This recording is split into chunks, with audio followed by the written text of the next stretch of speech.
Sir Bhojpuri के super star ये heroine आज खेसारी लाल यादव जी को बढ़िया से धो दिए। ना आज से कुछ साल पहले खेसारी लाल यादव जी रानी चटर्जी के बारे में कुछ इस प्रकार से बोले थे। सिनेमा की रानी चटर्जी ने प्रोड्यूसर से बोला कि इतना गंदा हीरो कहां से लेके आ गया। सर क्या है पूरा मामला, आइए समझते हैं और फैक्ट के साथ समझने का प्रयास करते हैं।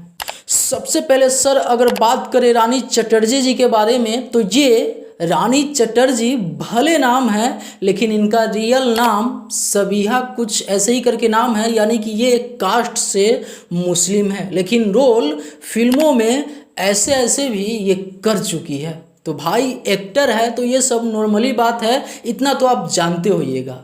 लेकिन सर खेसारी लाल यादव जी जब शुरुआत में वो सिंगर थे, जब गाना गा रहे थे, शायद उनका एक दो फिल्म आया होगा, तब एक फिल्म को बनाने की तैयारी चल रही थी जिस फिल्म का नाम है नागिन।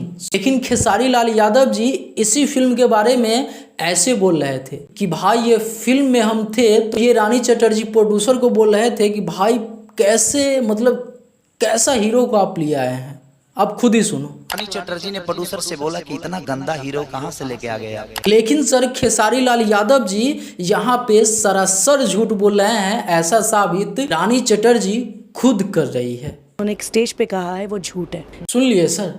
और दूसरा बात ये बोल रहे हैं कि रानी चटर्जी अब तरसती है मेरे साथ फिल्म करने के लिए और बोलती है कि भाई एक फिल्म मिल जाए इनके साथ। के प्यार से वही रानी चटर्जी खेसारी से काम करने के लिए कहते हैं कि अच्छा है कोई सिनेमा किया जाए। लेकिन इस पे भी बहुत बड़ी बात कह दी रानी चटर्जी। कभी एक बार मैंने कॉल किया खेसारी जी को कि खेसारी जी मुझे आपके साथ काम करनी है, मैं बोल ही नहीं सकती। यानी कि सर एकलौती ऐसी सुपर स्टार है भोजपुरी में जो अपने बदौलत कुछ दिन पहले चल रही थी, अभी भी चल रही है।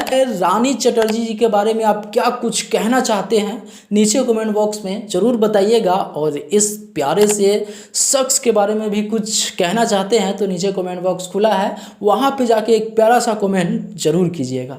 फिर मिलते हैं कोई अगले बड़ा वीडियो के साथ, तब तक के लिए मैं सोनू आप सभी को नमस्कार।